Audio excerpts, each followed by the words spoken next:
let's see if we can do like a 45-minute delay on the organization while I give class. Otherwise, I'm not going to give class. I'm just going to walk right out. Hare Krishna. Maharaj, I just want to tell you one of the best, greatest things you told me about. You mentioned about Prabhupada, I don't know how, always chant. You got anything. Yeah. Always chant. Yeah. I haven't perfected it the way Prabhupada does. How did you do that? How do you always jam? He's always singing. Oh, yeah, yeah. Even when he was listening to someone. What? Even when he was listening to someone, he was always chanting. But maybe not out loud. No, not out loud. But he was always chanting. So, people coming down? Or?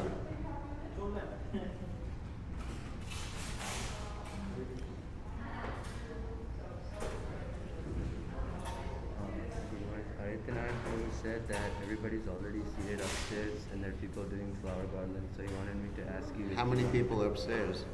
Maybe It's packed solid? it's not fully packed, but there are. Let them watch on TV. Okay, I'm not going upstairs. okay, I'll tell him.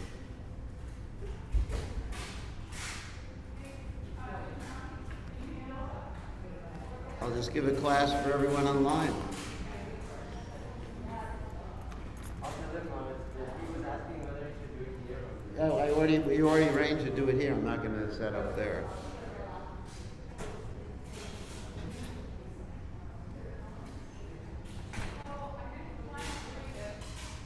What's that?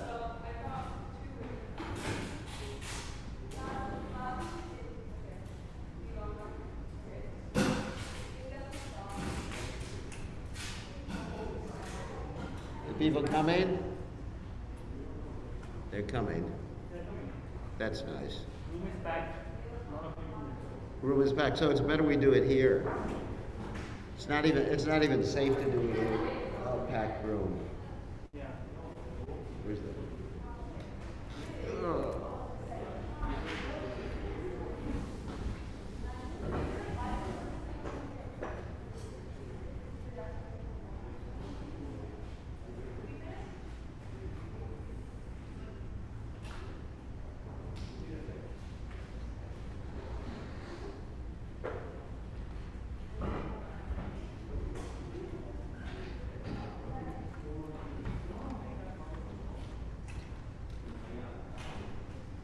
So is everybody coming or? I think, no, it's still there, upstairs. They're still chanting on the beats. They're still chanting? We're supposed to start at 5. I think it got delayed. So, I can always leave. I can always leave. It's easy enough for me to leave.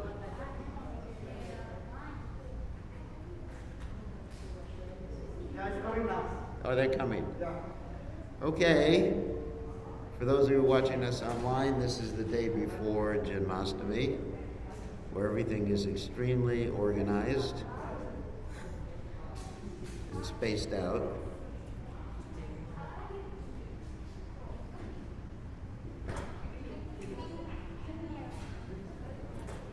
Okay. Will it come in? Hare Krishna, Krishna Krishna, Hare Hare. Hare Rama, Rama Rama, Hare Hare. Hare Krishna, Krishna Krishna, Hare Hare. Hare Rama, Rama Rama, Hare Hare. Hare Krishna, Krishna Krishna, Hare Hare. Hare Rama, Rama Rama, Hare Hare. Hare Krishna, Krishna Krishna, Hare Hare. Hare Rama, Rama Rama,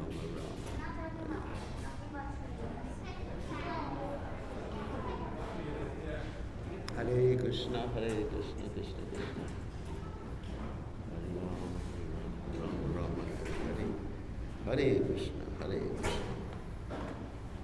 Krishna Krishna, Hare Hare. Hare Rama, Rama Rama,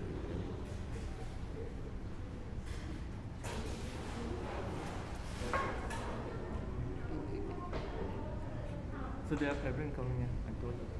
All right. But in the temple, I want to turn on the class. So Yeah, it's on my Facebook page. I just go to the Facebook. My Facebook page or YouTube page or anything like that, so they can I'll turn turn on the it on. class there.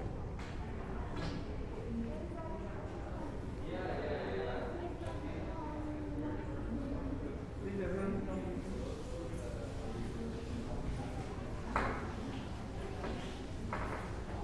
Okay, we're going to start.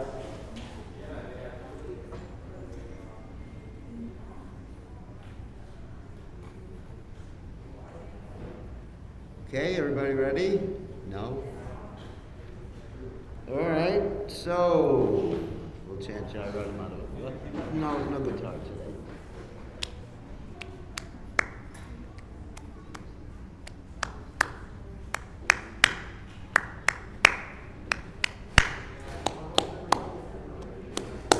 Jayo Radha Madhava Kunya Bihari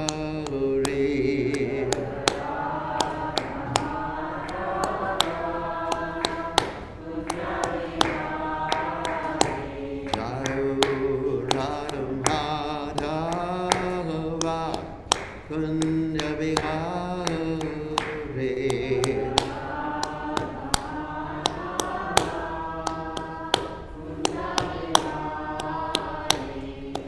Gopijana Palaba Kirivardhana Hore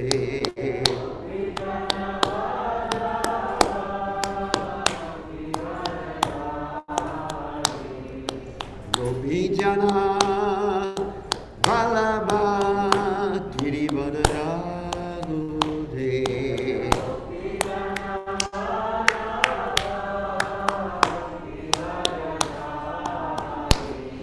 Yasodanandana Prajajana Ranjana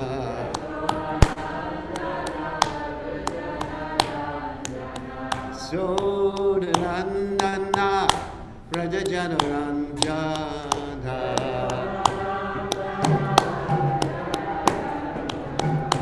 Gunate Ravana Jale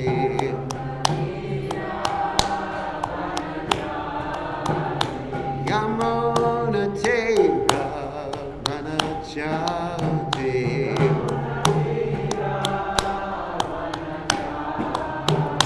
Jayorano Manava Punya Vihare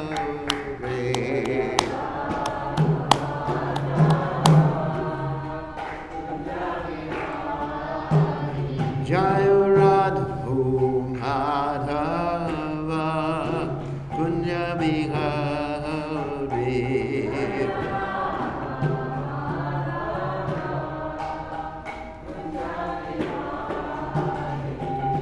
Gopijana Palava Hirivaru Ave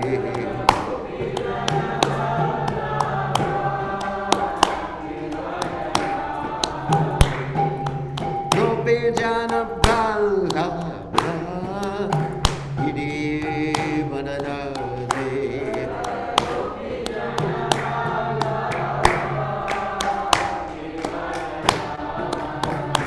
Yasodanandana Prajajanandana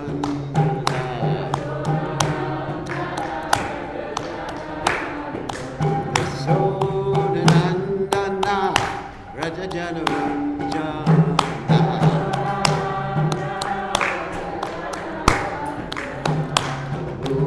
Gunatera Panachare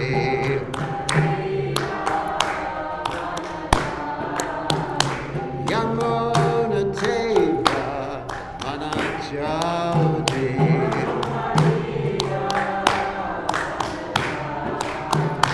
Jayavadu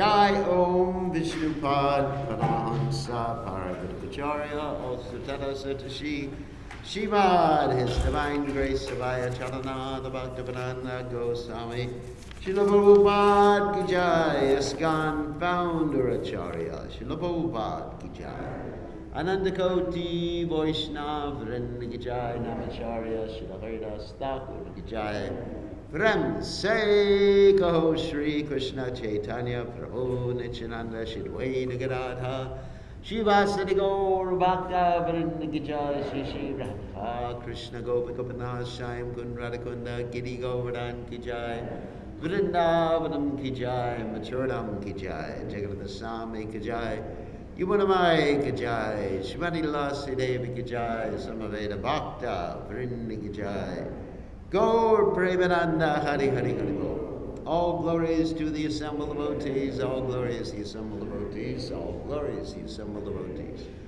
All glories to Shri Guru and Gauranga, Srila Prabhupada Ki Jai, Gaur Premananda, Om Vishnu Padaya Krishna Prastaya Bhudle, Shivani Bhakti Vedanta Swamini Tinamani Namaste, Saraswati Devi Gauravani Pacharni, Nivashesha Shunyavadi Paschatya Dejatarni. So, Magadanta Shah Gadanshana Shlagaya Chaksuram Meditam Yena Tasmai Shigurave Namaha.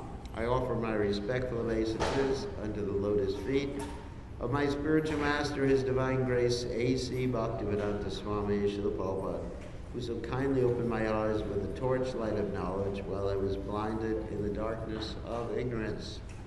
So today is the day before Janmashtami, and so we're going to be speaking about a topic related to Janmashtami, but not specifically Janmashtami, which is, what are the events preceding Krishna's coming to the earth planet? You know, why did Krishna come to the earth planet as far as the principle of Parichanaya Sarunam Vinashaya Chatushkritam, as described by Krishna in the Gita. Krishna comes to annihilate the miscreants, protect the devotees, establish religious principles, etc. So we're going to talk about that in regard to a story from the 8th canto of Srimad Bhagavatam. Several stories, the 8th canto of Srimad Bhagavatam. But before that, we ask everybody to pray for our devotees and everyone in New Orleans, which is right in the epicenter of a hurricane right now. So we have a lot of devotees. I was just in touch with them, and they were showing me some pictures over the phone of the trees flying here and there, and the roofs flying here and there, and fortunately, so far they're safe. The devotees in New Orleans are mostly from Bengal, so they're used to floods. I just had to tell them not to go swimming, because the water in New Orleans, when it gets flooded, is polluted water. It's not the Ganges. So they have to understand that. So, let's talk a little about what happened before Krishna appeared on this earth, and why did Krishna appear on this earth?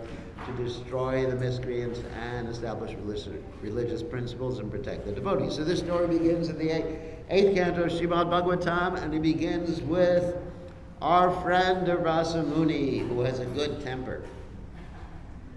The word Durvas means the Muni or the sage with a bad temper.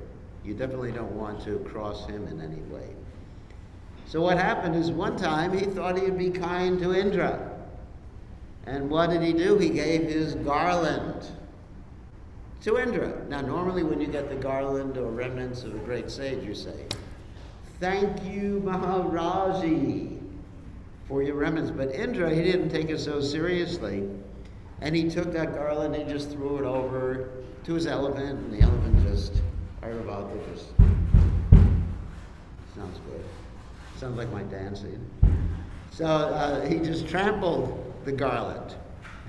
And so Durvasa, he cursed the demigods. Now, just a little story here. There's two groups of like higher entities or powerful entities in the universe. One is called the demigods, the other one is called the what? Demons. What's a Sanskrit word? The Suras and the Asuras. And also the Daichas, the Dadavas, and all those other nice people. Or, relating back to a popular movie, there's the what of the what and the what of the what. The dark side of the force and the light side of the force, right? And it's interesting that there's all these two types of living entities, the devotees or the demigods and the demons, and they're always competing. And you may say, why does Krishna arrange for powerful demons? To give the devotees something to do. Otherwise, all they can do is chant Hare Krishna all day long. You know, you got to have some like challenges in life and crying and emotional upsets and everything. Without challenges, without difficulty, there's no chance of purification. So we need challenges. Isn't it? Does everybody want a challenge? Okay, you'll get it. So, believe me, just like I was talking to someone, I hate to make reference to modern films. I was talking to someone the other day, and he said, oh, this material world is so bad. This happened, there's tornadoes and cyclones and hurricanes and COVID and what's happening in Afghanistan. And I said, welcome to the material world. It's like that movie, you know, welcome to the Matrix. Anyway, welcome to the material world. That's what the material world is. And we're not happy about it. I'm not saying this is ecstatic, all these things are going on. We try to help and whatever we can. But when you have a world that's based on Dukkhalayam Shashvatam, you know, these constituent miseries, and they're built into it. It's like planned obsolescence built into an Apple computer. Just like we recently had someone who I know should remain nameless to protect the innocent poor girl. She picked up her Apple computer, just picked it up with her dainty little fingers. You know, it's like sweet little dainty fingers like girls have. They picked it up and it cracked.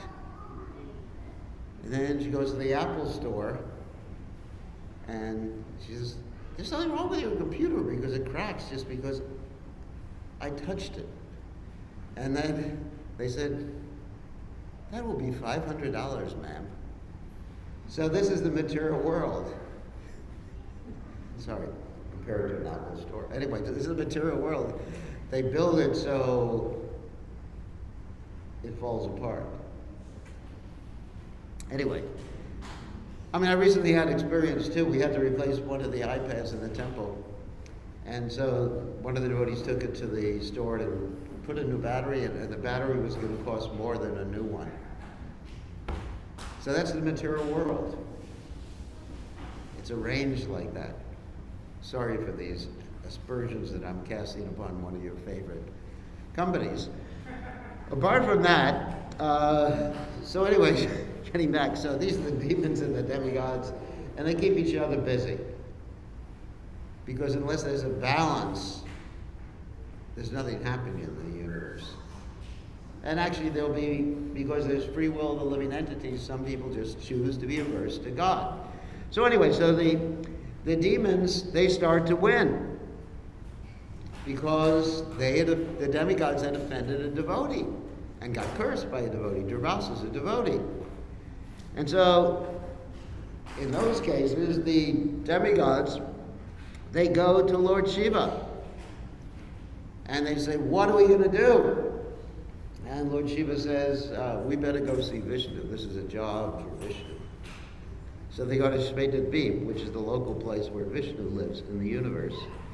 And Vishnu says, look, the demons are so powerful, you can't defeat them. So you know they're saying, if you can't defeat them, you join them. That's right. So let's make a truce with them. Make a deal with them. You know, mediation. Vishnu was suggesting that. And this truce should be based upon something that is mutual interest to both the demigods and the demons, which is churning the milk ocean. Because when you churn the milk ocean, guess what happens? You get this amrit, which is like nectar, which allows you to live for such a long time, you're practically immortal. So to make a long story short, the demigods, they go to the king of the demons, whose name is Bali Maharaj. Some of you may recognize him. And they say, let's have a truce. And Bali says, okay, we'll have a truce. And so how are we going to churn this ocean? Well, you need this big churning rod called Mount Mandara. Okay. So let's start, get the churning rod. And basically none of the demons and demigods could pick up the churning rod. It was just too heavy. So they had to call for Vishnu. So Vishnu comes, picks up the churning rod, puts it into the ocean for the churning, and it starts to sink. And so what do you do then? Call for Vishnu again. And so Lord Vishnu appears as the what incarnation? Kurma, the tortoise incarnation. So this mountain rests on the back of Kurma. So you think of Kurma, he's just taking the position of the inner servant. No. This whole arrangement is there for him so he can get his back scratched. So many things are accomplished at the same time, and also polish his jewels. You see, Krishna is very, very funny in the way he does things. And also, the mountain was sort of tipsy. In other words, it just didn't stay up straight. So you had to have Lord Vishnu in another form on the top of the mountain, holding the mountain. And then you had to have Lord Vishnu joining the demigods, helping to pull the rope, which is called Vasuki. So you got Vasuki, who's like a snake rope. And the demigods and the demons, they were arguing with each other who would get the mouth of the part of the snake and who would get the tail. So naturally you would think, I don't want to touch someone's tail, the tail of the snake. Well, with a snake, it's better to touch the tail. If you've ever been or ever seen someone who catches snakes, first they grab the tail and then they grab the head, right? And they hold the head right on the jaws like that. So the snake can't bite them, but first you get the tail. You don't get for the head first. And this particular snake, Vasuki, he had really bad breath. Snakes don't have good breath, actually. I've never experienced it. I never put my nose near a snake's mouth to try to experience it, but that's what the Vedic literature is saying. So the demons were thinking, we want the head because it's more auspicious. And the demigod said, okay, you want the head. And so the demons got the head, and they were pulling, and they were getting bad breath in their face. And they were becoming unconscious because of that. And so, anyway, so they started to churn this again and again and again. And as I mentioned before, Lord Vishnu, in the form of Ajita, was on top of the mountain. He had 1,000 arms. And eventually, different things started to come out of the sea. First was this thing called hala hala, which is poison. And this poison was spreading everywhere. And everybody was going to get killed. So who do you call for it? Not Lord Vishnu at that point. You call for Lord Shiva. And Lord Shiva came, and he drank the poison. And as a result, what happened to his throat? A blue streak on his throat. Nilakanta. Nila means blue, Nilakanta. So he's sometimes called Nilakanta. Then after that, the Surabhi cow came, and that cow was possessed by the Brahmanas. They can hear it in the temple room. There's a lot going on now. People are doing decoration and it is on, but Yeah, they're just talking. Yeah, that's why I thought it's best to do it here, because at least they don't have to hear everybody talking. So anyway, getting back to the story. Airavata, Indra's elephant, came again. 8 more elephants came, and the Kaustubha and the different gems of the Supreme Personality of Godhead. Whereas the Apsaras came, Lakshmi came. Of course, Lakshmi is eternally related with Lord Vishnu, and Lakshmi chose Lord Vishnu as her husband. And so many things came from it. But eventually, actually, even liquor came from the churning. It's interesting, isn't it? A particular type of liquor called Varuni, but from which all other liquor comes. Actually, devotees don't drink liquor. We don't take intoxication. It's one of the 4 regulated principles. Why is it important? Because it puts you into an illusion within the illusion that you're already in. We already are an illusion. We think we're this body. We think we're Americans or Indians, or we think we're male or female or human beings. And if we take intoxication, we think we're something else. Just be whoever you are. Who are you? You don't know. That's a fact. Does anybody know who they are in the spiritual world here? Raise your hand. So nobody knows who they are. So we're an illusion, right? If we don't know who we are, we're an illusion. Pretty good. But we do know who we are. We're servants of a servant of a servant of a servant of Krishna. But we don't know the specifics. So we're an illusion, so you take intoxication. So anyway, so intoxication came out, and finally, the medical incarnation of Krishna came out. His name was Dhanvantari. And he had this nectar of immortality or long life. It really wasn't immortality per se, because you cannot become or be immortal in this material world as long as you have a body made of material elements, even the subtle material elements like mind, intelligence, and false ego. But there's this Amrit is something that can cure any disease and allow you to live a very, very long life. So what happened is the demons, the deal was that they were supposed to split it equally, right? But when you make a deal with someone who is not reputable, guess what? They want to take it all. So the demons took all the nectar for themselves. But the nice thing about demons, like they say, let us split up whatever we stole honestly. Think about it for a second.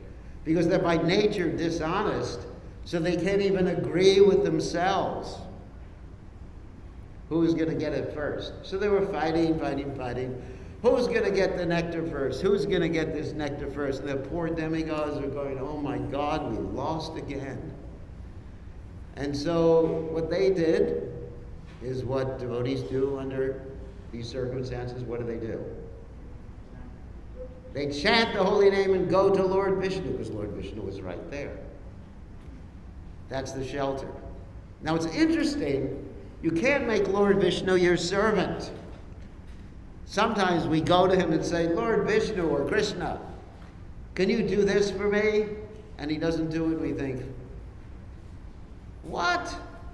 I don't believe in God. Just like I gave that example many, many times before. When the police pulled me over for speeding, I prayed like anything better than I prayed any time in my whole life. I chanted better japa. I chanted the prayers of the Lord Nrsingadev. I was more volume, intense hankering than I've ever had before in my whole Krishna conscious career. Please don't let the police give me a ticket. And they gave it to me anyway. So I said, Krishna, why hast thou forsaken me? That's a Christian joke right there. But actually, that was Krishna's plan to teach me. So many times we see like things that are ostensibly bad happen to devotees, and you think, that person's a devotee. Why should something bad happen to that person, right? But after some time, maybe a few hundred lifetimes, you understand why that happened to you. And it was ultimately for the purpose of bringing you closer to Krishna. So the bad things that happen in this world, even to devotees, the anxiety, the distress, is actually just drawing us to Krishna, taking shelter of Krishna's holy names. I remember in my own life, Krishna conscious life, whenever there was really stressful stuff, really anxiety-filled stuff, what did I do? I just took a long japa walk. You know, there's several ways to deal with stress. One way is you just sit and look in the mirror. And the other way is you yell at all those people close to you. Another way is you go to sleep. There's different ways. Any other way of dealing with stress? Can anyone think of another way? Well, anyway, I'm sure you can. Take a pill. So, but I just went for a long japa walk and didn't come back until several hours later. And by that time, I was so happy that I forgot what had stressed me out. I was with Krishna's holy name. So that's why Krishna arranges these situations. And that's why Krishna arranged the situation of the demons stealing the nectar from the demigods. So the demigods, they all go to Lord Vishnu. We got a problem here. These demons are going to become immortal. You got to do something. Fortunately, none of the demons had yet taken the nectar because they were fighting with each other. That's the nice thing about demons. They fight with each other. So, devotees don't fight with each other. Devotees love each other. No fighting. Differences of opinion sometimes, but no personal ad hominem attacks in any way, physical, mental, psychological, or anything like that. So, the devotees went to Lord Vishnu and they said, please help us. And Lord Vishnu said, don't worry, I will take care of it. And then Lord Vishnu changed his gender. He took on the Mohini Murti incarnation, the most beautiful lady imaginable. I mean, all you ladies just eat your heart out. He was so, or she, was so beautiful that even later on, when Lord Shiva wanted to see the Mohini Murti incarnation, and Krishna manifested himself or herself for Lord Shiva was chasing her all over the world. He couldn't stop. And Lord Shiva is generally known as Dhira, someone who is self-controlled. So that's Vishnu. Vishnu is the most attractive. Bhagawan, the word Krishna, means to attract us, Krishna, to give us happiness, to eliminate the suffering in this world. That's what the word Krishna means. Krishna means the most attractive person who gives you the most bliss. And so Mohini Murti was like that. So she appeared before the demons and said to the demons, let's see if I can do it. Hello, big boys. What's the problem?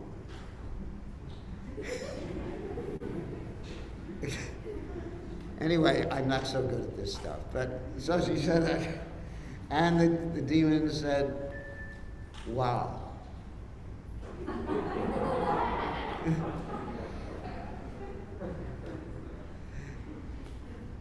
You can help us. We trust you. You can divide it all equally. And she basically said to them, how can you trust me? You know, what's the logic? You know, I'm paraphrasing certain things. What's the logic behind trusting me just because, you know, I'm beautiful? But people who are in love become stupid. And so they would just say, oh, because you are so beautiful, we can trust you completely. And so she said, okay, here we go. She took the pot of the nectar and said, everybody sit down, I'm going to be fair. And she gave it all to the demigods. However, there were some other demons, like Rahu, who happened to sneak in. He understood what was happening. He was a more intelligent demon. And she spied that Rahu was actually taking the nectar. And so she is also Krishna. So she pulled out her ultimate weapon, the Sudarshan Chakra, and chopped off Rahu's head. And Rahu actually remained alive. Because it was nectar, he became, instead of a headless horseman, he became the bodiless person. So his head actually remained alive, whereas the rest of the body died. And so then she distributed the nectar to the demigods. So the demons were really upset at this particular point, and they got really upset, and they started attacking the demigods. Even though the demigods had all this nectar, the demons actually thought they were going to defeat them, and the demons started to win, even though the demigods had taken the nectar. Then the demigods again go to Lord Vishnu. So what do we learn from this? Whenever there's a problem, or whenever there's not a problem, we should always be going to the Supreme Personality of Godhead for help and taking shelter. Because the real help we get, is internal. Because if our mind is peaceful, even if the rest of the world is falling apart, we can be happy. Because the real happiness is within.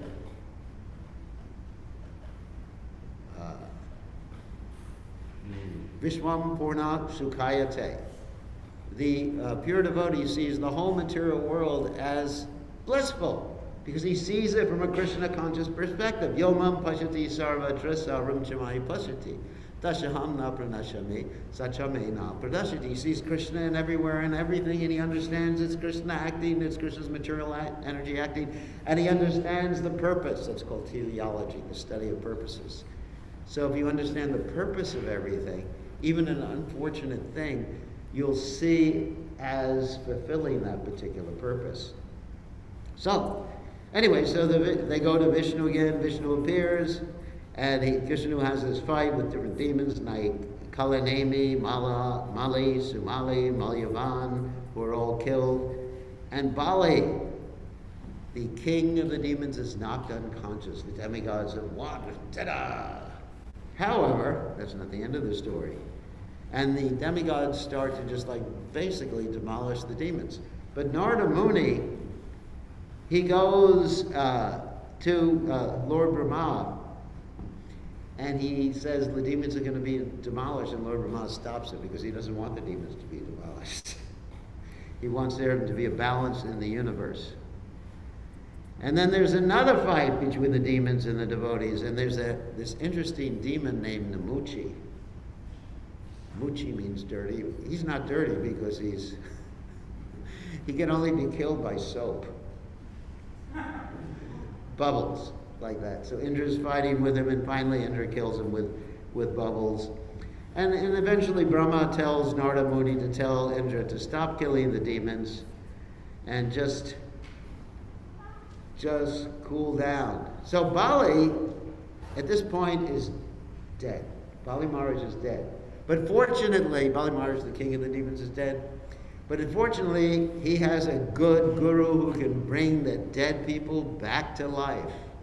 And his name is Shukracharya, who has this Mrityu Sanjeevani.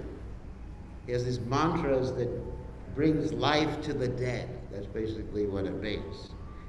And then Bali comes back to life because of Shukracharya, and he becomes so powerful because he is dedicated to his demon spiritual master.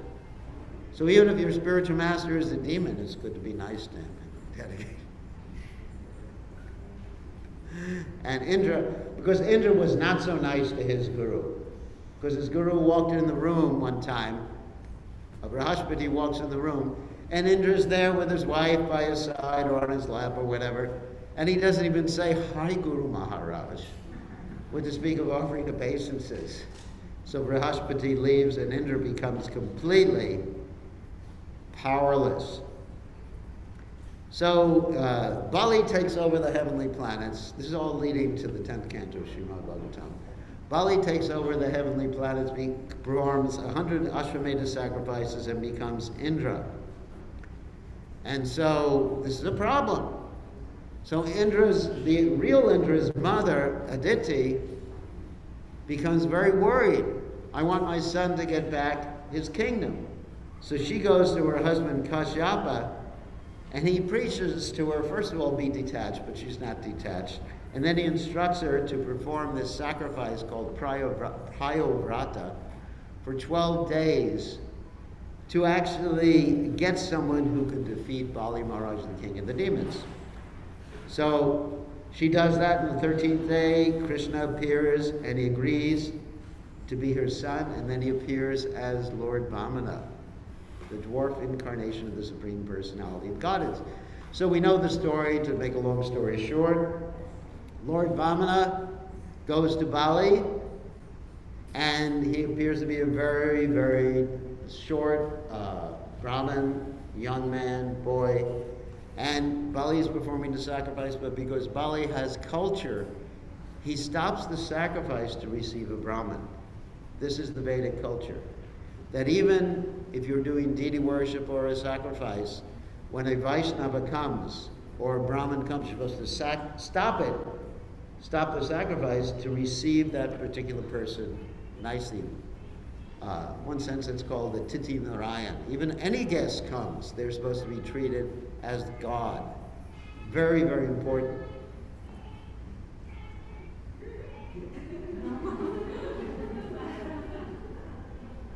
He's hiding, doing hide and seek like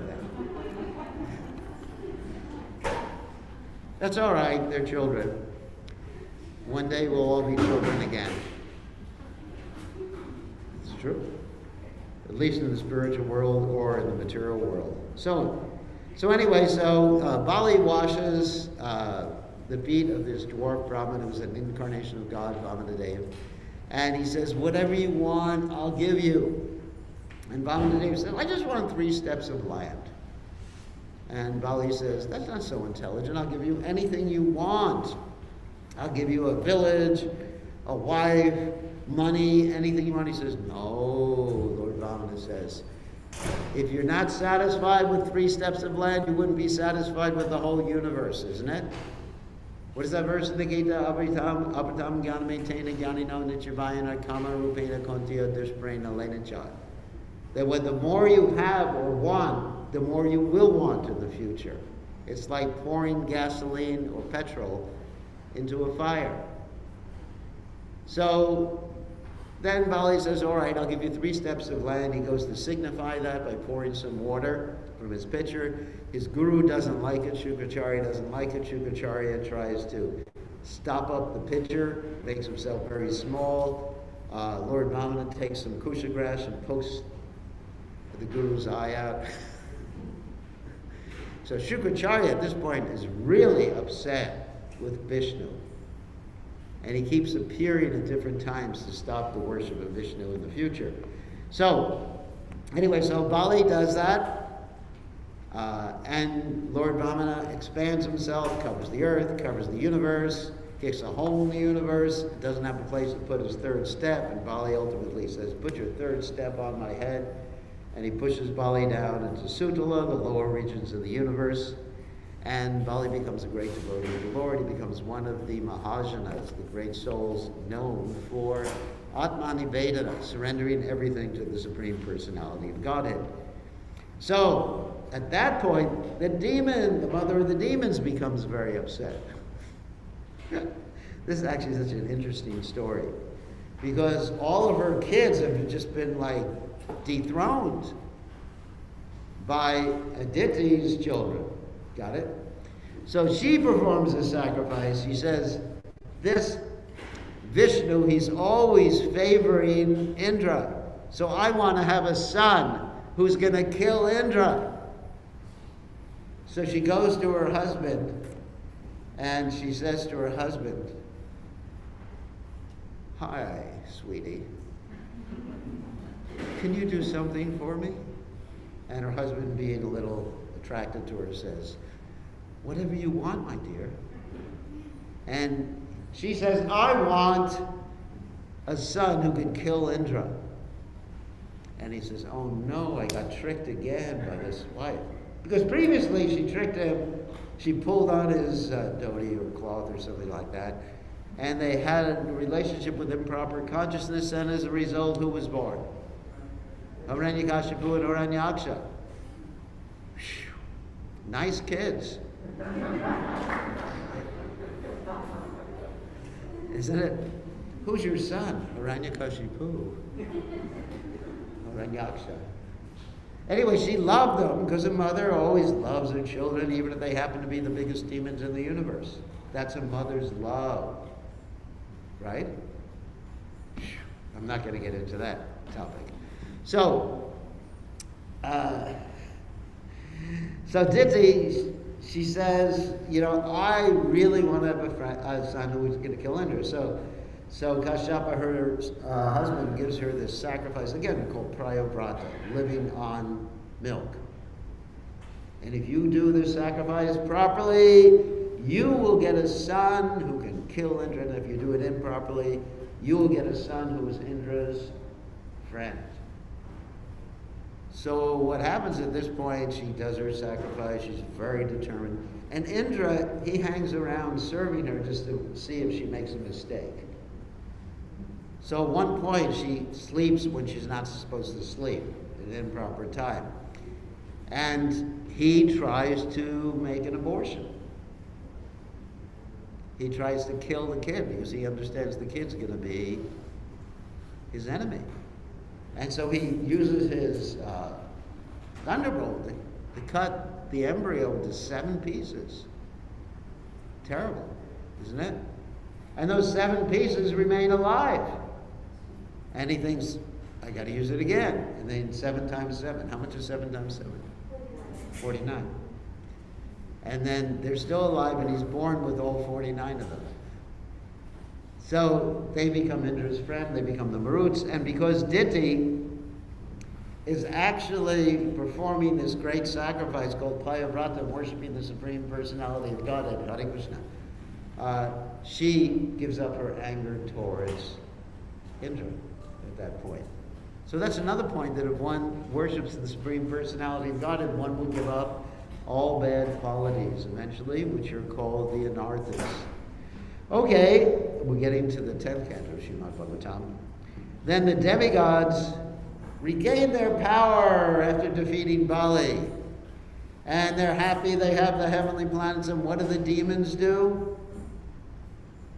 They think we gotta regroup and make, anyone here see Star Wars? No. We got to make like a Death Star. We got to go somewhere where we have the power, where we can control everything. And so they decide to take birth in Kshatriya families on the earth planet.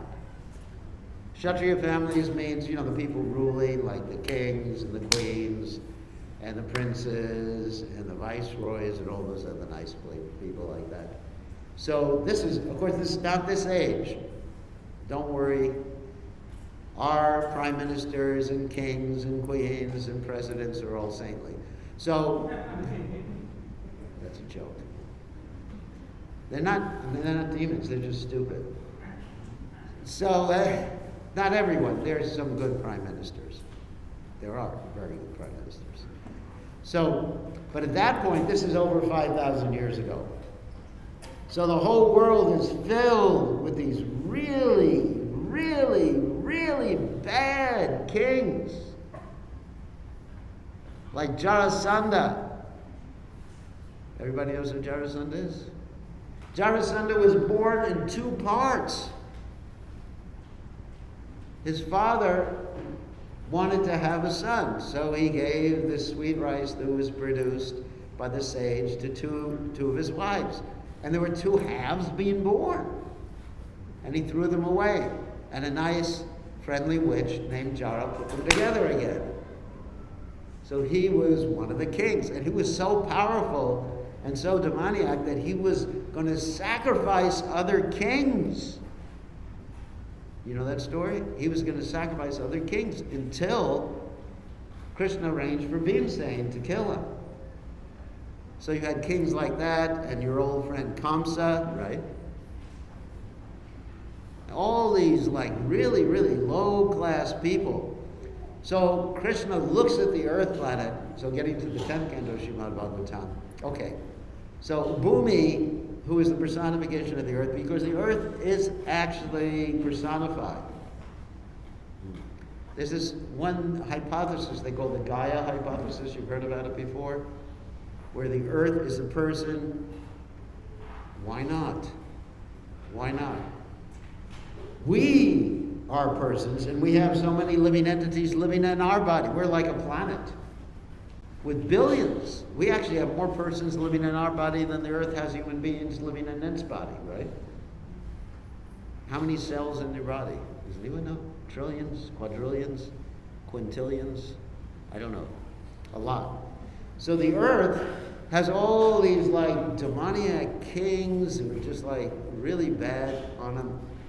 And the earth, she goes and places a complaint to Lord Brahma.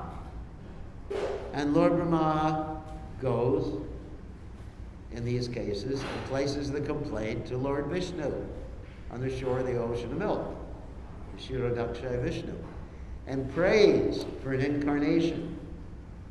And therefore, Lord Vishnu says, I will appear, all you demigods should appear, and I will make an arrangement to wipe out all these people from the earth planet, these demons, these demoniac forces that have actually taken birth on the earth planet.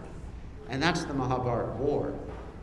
Not only the Mahabharata War, but a lot of the events that preceded the Mahabharata War, like the killing of Kamsa, like the killing of Jarasandha and other personalities who actually got wiped out. But Krishna arranged the Mahabharata War. In fact, you may think Duryodhana is a bad person. I do. But he was actually sent by Krishna. He was sent by Krishna to actually stir things up. Right? So that there would be a war, and so many people or demons who had taken birth in this earth planet would be actually eradicated as a result of that. So that's the last yuga. So what's Krishna gonna do in this yuga? Oh my God. I think the earth is pretty upset right now too, right? Am I right or wrong? The earth must be really upset with all these people taking the oil from her, with all these global warming. Right now we're facing this terrible hurricane in New Orleans, the worst hurricane since I think 1850 or something like that, to hit New Orleans. Worse than Katrina. Yes, it's a fact. That's at least according to the news right now. Worse than Katrina. And then you hear all these things happening in the COVID and everything like that. Something's happening. So how are things going to be taken care of in this Kali Yuga? Well, in this Kali Yuga, Krishna takes care of things in a little bit different way. He doesn't come and Purijanaya, he doesn't come in Vinashaya Jadushkritam. He doesn't kill people because they have the wrong consciousness, but he kills people's consciousness. And that killing of people's consciousness is done through the chanting of Krishna's holy name.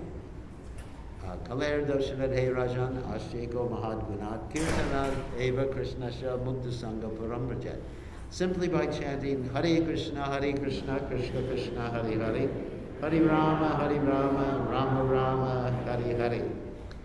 Then everything can be solved if one does that.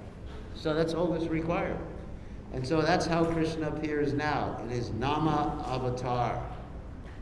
So we should manifest Krishna. We can actually manifest just like Krishna, just like Lord Brahma and the demigods went to Krishna and asked Krishna to manifest. We can actually ask Krishna to manifest now through the chanting of his holy names and save this world. Because people are not going to change their habits just by some legal arrangement or by just some threats. I mean, just like the other day I was reading on the internet, someone sent me a poster stating how, if one becomes a vegetarian, how much water will be saved, how much land will be saved, how much animals will be saved, how much global warming will not be there, etc. like that. People won't change.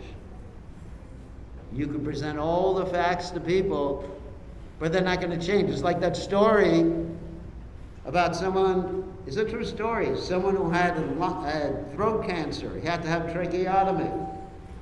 So you would think, you get throat cancer by what, smoking? And so he had this hole in his throat, because that's the only way he could breathe. And what was he doing with the hole in the throat? He was smoking cigarettes. People do not change. People don't change just because of facts or any sort of details you give them.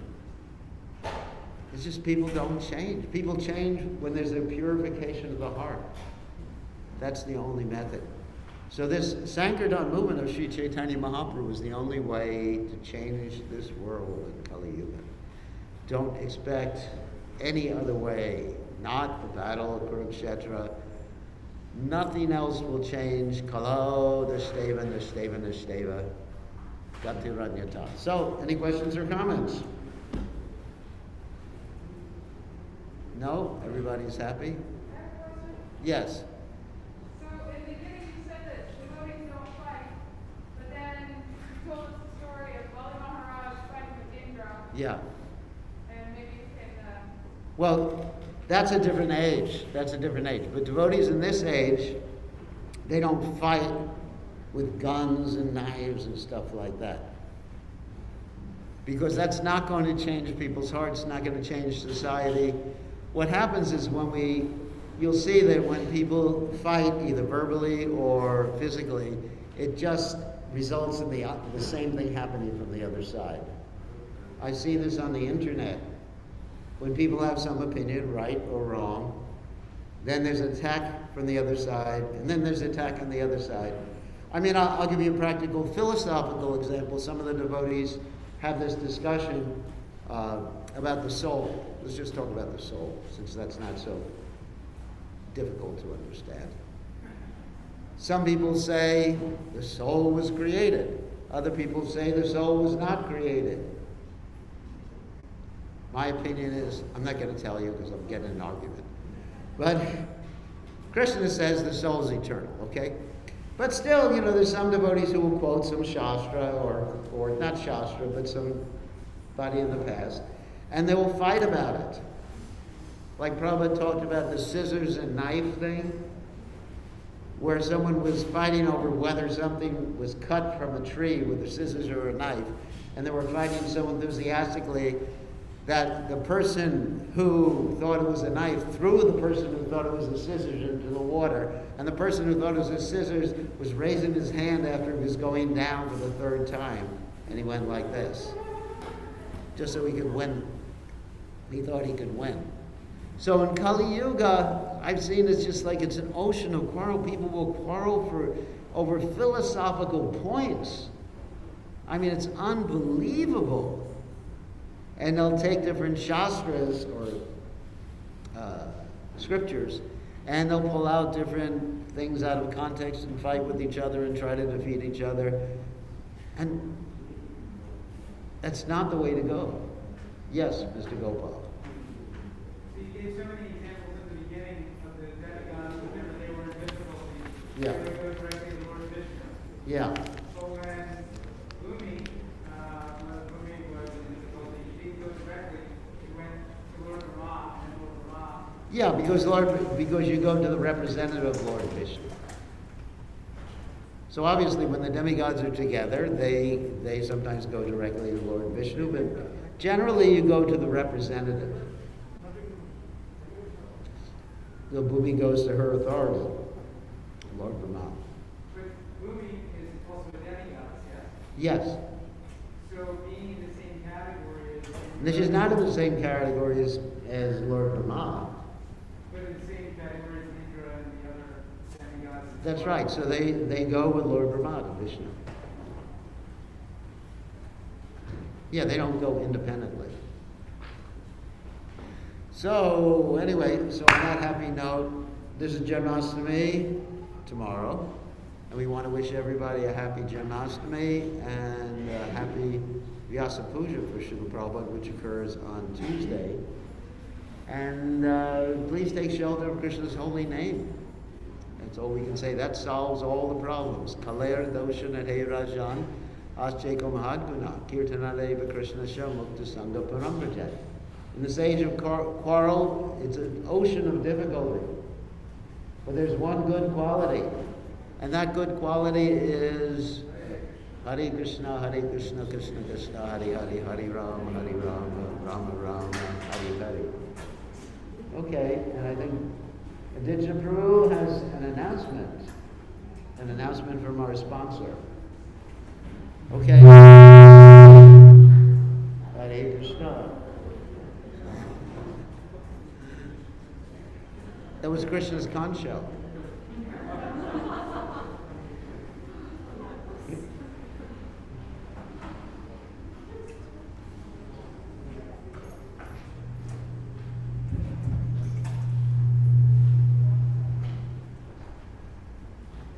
I think it's because the dancers were practicing earlier and they like to blast everybody's eardrums when they practice.